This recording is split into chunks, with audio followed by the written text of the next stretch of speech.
Well, from that Oval Office spectacle to saving face in Saudi, Ukraine's President Zelenskyy working to repair his strained relationship with President Trump and try and secure a deal to end his country's war with Russia. Right now, Saudi Arabia is hosting the two countries, hoping to smooth over peace talks with Russia since the Oval Office blow-up. Secretary of State Marco Rubio, as you can see, will be sitting down with Saudi's Crown Prince Mohammed bin Salman just ahead of those peace talks with Ukraine tomorrow. The meeting comes as Russian forces claim they're gaining ground in Russia's Kursk region that Ukraine seized a foothold in just last year. Our Patrick Reevel's on the story for us. So what does the Crown Prince bring to these peace talks? Will Zelenskyy and Trump listen to him, Patrick?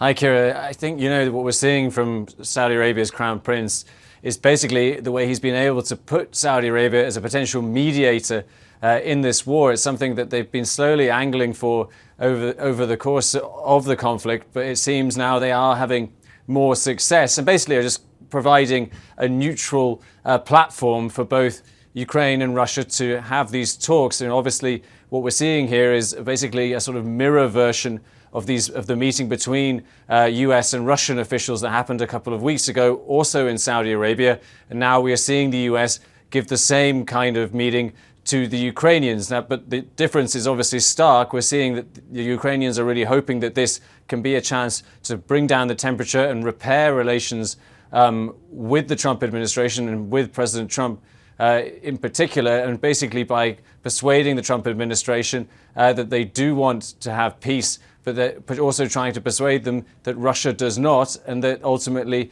they want them to try and persuade the Trump administration that Ukraine needs security guarantees if it's going to have a ceasefire, Kira. Well, sources I know are telling you that Ukraine will propose a partial ceasefire, but so far Russia hasn't been receptive to that. Has that changed?